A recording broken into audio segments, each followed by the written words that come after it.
How's everyone doing? Let's see if I can get this to work. Here we go. My name is Kevin Rowe. I'm the founder and CEO of Rowe Digital. Rowe Digital is an enterprise link building firm. How many people are actually familiar with SEO and intricately? A few people? Great. How many people own a company or run their own firm? How many people actually answered somebody inside of a company? Great. So I imagine it would be great if you could produce a report that says we just 3x the organic traffic to our website. Even if you're an owner or if you're answering to somebody, that can have a huge impact on your bottom line. I'm just going to quickly introduce what Rowe Digital does. So we do SEO on an enterprise scale. I've worked with companies like Coca-Cola, Siemens, Citrix, Blue Jeans as well, so Silicon Valley startups. And I've also been published in Forbes, Fast Company, Search Engine Journal, the Huffington Post. We've been featured in a number of publications because of the type of the work that we do and the type of clients that we work on.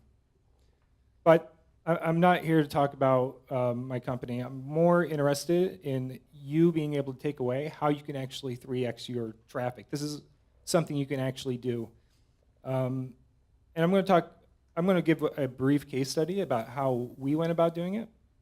And some of the things we're going to talk about, I'm going to get into what link building actually is and how we leverage link building to increase traffic, how to increase the content value with link building, and the type of link building you should do and you shouldn't do. So this is a snapshot of a program we started before and after link building. So you can see there's been a very steady increase in organic traffic. This is just traffic coming from Google, Bing, Yahoo, AOL, etc. And now one page on the site that we started doing link building to got over 283% increase in organic traffic. So now this is over a very short time. This one article gets almost 4,000 sessions a month. So on average, just by show of hands, how many people manage a website that gets over 20,000 sessions per month? How many people manage a site that gets over 50,000 sessions a month? Not too many, but there's a couple in the room. That's great. So if you have one article on your site that's generating 5,000 sessions, 4,000 to 5,000 sessions a month, that could be like a game changer for your business. I'm going to talk about what link building actually is. How many people, so out of all the SEOs in the room, how many people actually know what link building is and have actually run a link building campaign before? Okay, great. So for those that don't know what it is, I'm going to get down to the basics. So websites across the internet have links posted inside of their content. These links create a lot of value to websites. So those links actually pointing to a website can increase the perception of those web pages or that website's authority in the search engines, as far as like an algorithmic understanding of what value is. So the importance of these links is Google and Bing are sending their spiders out and they're trying to find indications of what is actually a great piece of content and what's very relevant to any given query. So Google and Bing, they're out there, they're crawling these web pages. The more links, this is a very simplistic understanding of it, the more high quality links that you have pointing to your website, the more likely you are to have Google and Bing find your pages and find that they are actually high quality. So it's not as simple as actually finding links and get them pointing back to your site. So Walter Cronkite, I don't know if this is pretty old, but Walter Cronkite was once the most trusted man in America. So if Walter Cronkite said, hey, Kevin Rowe is a great guy, most people are going to actually believe it, whether it's true or not. But if you have this guy on the left indicating that, giving me props and indicating that I'm a great person, it doesn't matter. Nobody's going to care what this guy on the left has to say. So the more links, the old perception of what link building actually was for SEO was that the more links you had pointing to your website, the more likely you are to rank. And that actually used to work. So you have this very smooth-looking gentleman, and you have a lot of these people actually talking about your website and pointing back to your website. And I'm not going to get into the details of it, but it used to be seen that this was actually a legitimate tactic. Get more spammy sites linking back to your site, and you're more likely to rank. Now, how it actually works is you need a bunch of Walter Cronkites. You need more high-quality websites actually linking back to your website. So, how many people know what Moz is, Moz.com? Okay, I assumed a lot of people knew what that was. The big takeaways from this is links pass authority to your website. There's no doubt in my mind that that is a critical component of Google's algorithm. Google and Bing use these links to evaluate the quality of your sites. And links can be trusted or not trusted. Not all links are created equal. And bad links can actually hurt your ability to rank inside of the search engine. So you could spin your wheels and do a lot of work actually trying to get links to your website. And at the end of the day, if you're getting a bunch of bad links, you're really wasting your time. So links, how they go about increasing the content value, it can get very complex, but simple side of it is the higher you rank inside the search engines, the more access you have to that traffic. So the chart you're actually looking at, the y-axis is the click-through rate, and the x-axis is actually the position inside of Google. So you'll see, I'm pretty sure if no one's actually seen this chart before, you assume that this was correct, which is the higher you rank in Google, the higher click-through rate you actually have, the more organic clicks you're going to get. So link building with a high correlation between getting high-quality links and the increased amount of traffic you can actually get from ranking higher inside the search engines, it's pretty obvious that the value of this type of program is actually a dramatic increase in traffic, as I shown earlier in the initial chart.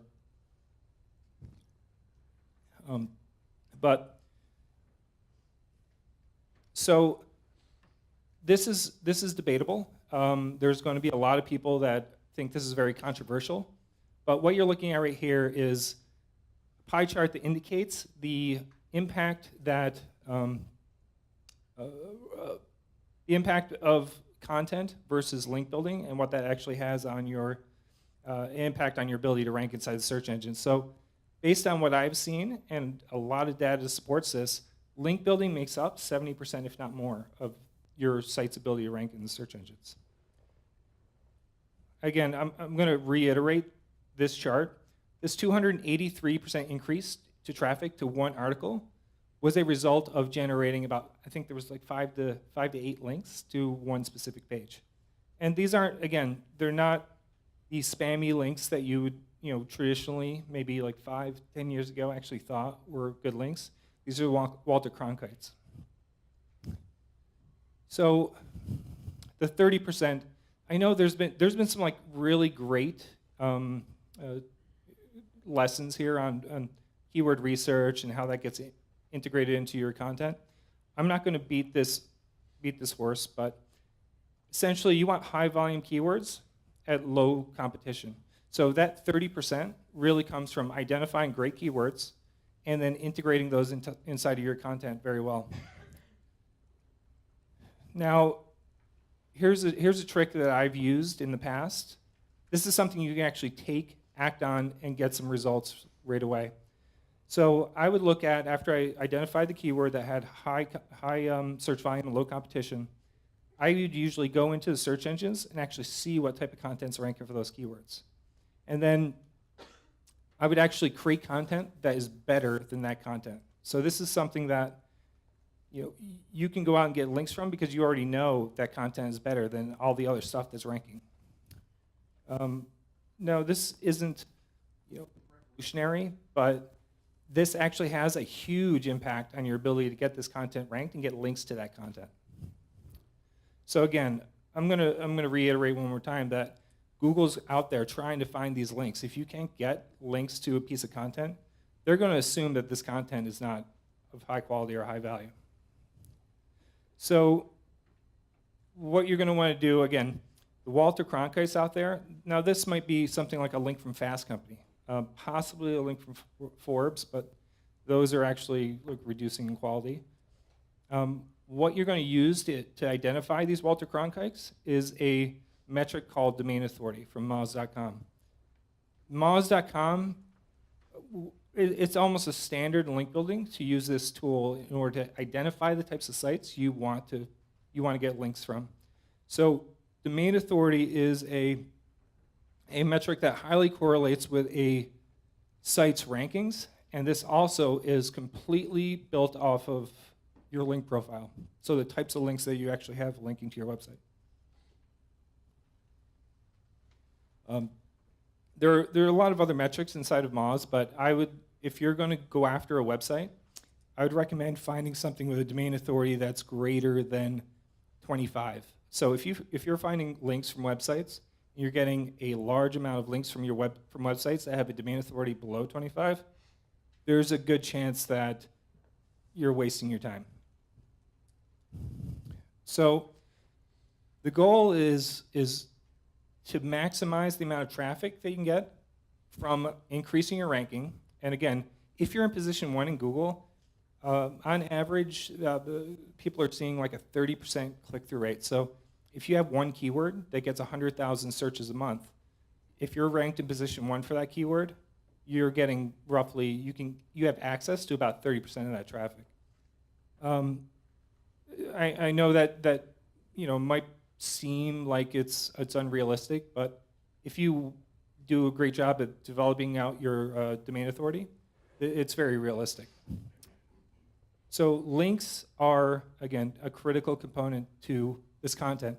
A lot of people have this mentality of build it and they will come. And what that means is you build a piece of content and they're going to assume people are going to link to it. That's not the case. You're going to actually have to actively go out there and distribute that content. And then what you're going to do is find those high search and low competition keywords. One of my favorite tools to do keyword research with is Moz's keyword research tool. And then maximize the links with a minimum domain authority of 20. Again, don't go below that, but if you can get a lot of links with a domain authority above 50, you're in really good shape. I'll take a minute to explain what domain authority is a little bit deeper. So there's a score. Moz's score goes from 0 to 100, and obviously 0 means it's a bad website. 100 means it's a great website. The only websites I know of that really even come close to approaching a domain authority of 100 are like Facebook, Google, Amazon as well, like a lot of the big players. It's not realistic. You're going to get a lot of links from some websites on Google or some pages on Google. So for the link building do's and don'ts, you can really hurt yourself if you do bad link building. So I'm very adamant about these don'ts. So, but before we get into the don'ts, I want to iterate some of the things you really want to do. Start building relationships right away. So these links, again, they don't just build themselves. The relationships that you have, even if it's like possibly distributors or a publisher that you are friends with or an editor for a major company. I was featured in Fast Company because I knew the editor and he trusted that I was going to create a piece of content that was actually worth his time. Contribute to blogs. Guest blogging has probably been pretty overrated. People have been doing that for a long time, but nonetheless, it actually still works if you're contributing to a very high authoritative, very good blog. So, for example, if you want to contribute to Fast Company or Forbes, they allow for you to actually contribute a piece of content to those websites. I'd recommend, I think these guys will kill me if I said this, but go to Fast Company, pitch them. Get yourself published inside of Fast Company, and they will actually provide you a link back to your website. One great, if you do e-commerce or you actually have a product, provide free products to blogs to review. This tactic, although it seems very simple, is one of the most effective ways to go about generating links to your website. You can find guest posts as well. I already mentioned that, but you can also find guest posts on some of the smaller blogs. So what you're really going to be doing, the do's of link building, you want to be doing online PR. So this is not going out and purchasing links. This is actually doing some outreach, providing value to some of the other websites that are out there. Now, the don'ts, if you ever have somebody that calls you, how many people have, in the last, I'd say, 6 months, received an email from somebody asking to do link building for them? Yeah. There's a lot of spammy tactics out there to do link building. Those emails that you're getting have a tendency to be from these companies, a lot of times out of India, that are buying links on these large link networks. You're gonna regret it if you start to go down that path. You're going to want to really focus on the online PR component of this. Now, there's also something called a PBN. These are these private blog networks. Those are something that have and are right now actually having a positive impact on a site's ability to rank. However, Google is actively trying to target these blog networks and to stop the links providing value to your website. So if you do have somebody who calls you up or thinks they have like a great solution to link building, a lot of times it's these sites inside of a blog network.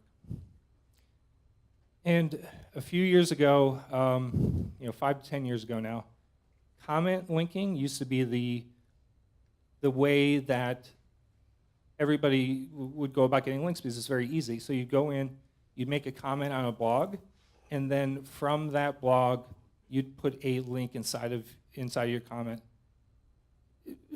Some people still do it, and it could provide some value, but I would recommend avoiding it. And then focus on more, don't focus on low quality links. So again, this guy in the green suit, the more links you have coming from his websites are really not going to produce a lot of value for you. So I'd recommend avoiding it. And then stick to a domain authority greater than 20. So I intentionally kept this presentation brief. I didn't want to overwhelm you. I imagine after yesterday, everyone's kind of like possibly on overload of information. But I wanted to open up the floor to allow you to actually ask questions and create a dialogue around this topic. So does anybody have any questions about what link building is, how to go about doing it, or some possible websites you can get links from?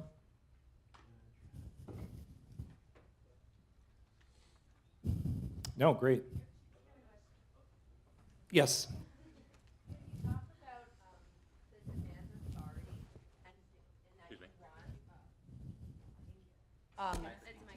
Oh, sorry. I thought this was like a talking thing that you hold it and then you talk.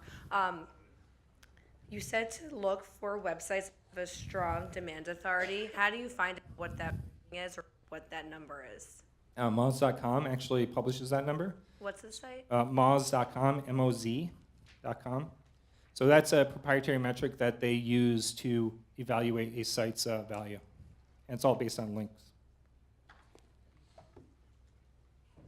But Moz has like there are a lot of other tools out there. There's something called Majestic.com, Ahrefs as well.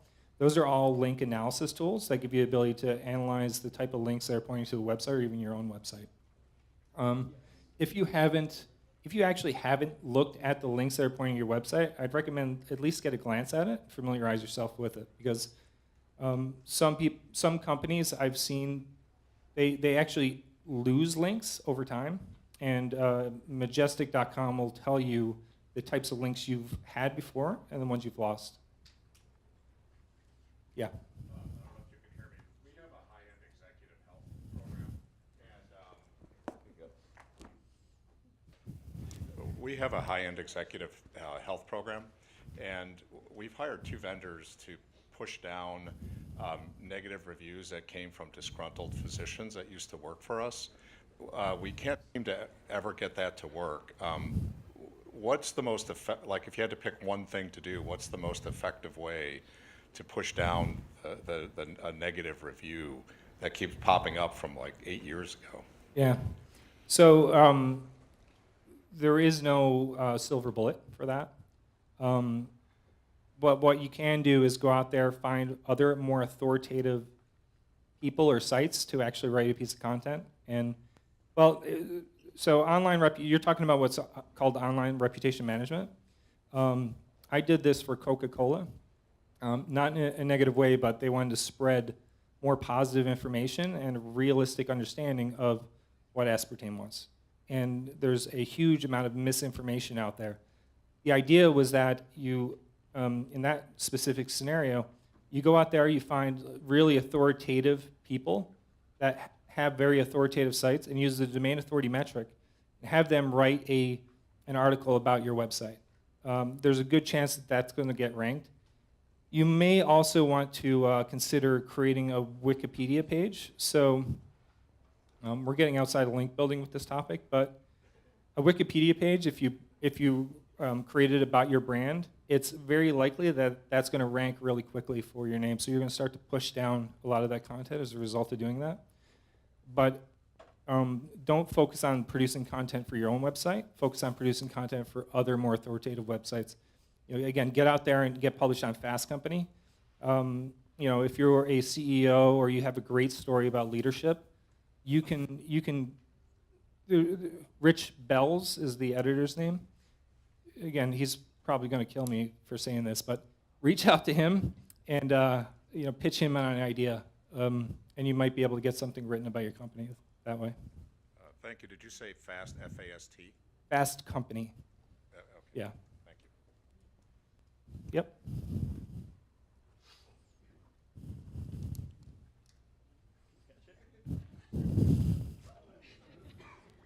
Hi, I had a question for, what's your thought on those PR distributing companies?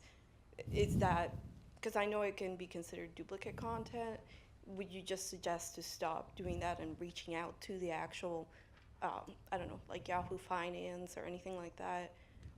I feel like maybe we're wasting our time doing it that way.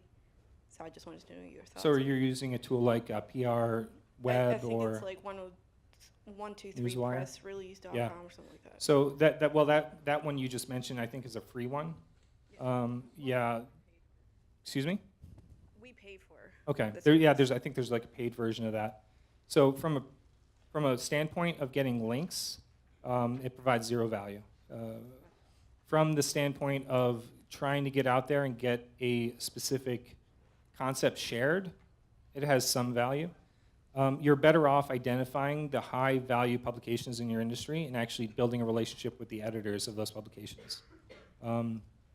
Because you're getting listed on those online PR websites, those press release distribution websites, across with thousands of other people. There's nothing differentiating what you're saying versus the next person. I mean, some people think that it's you create something that's a little bit different.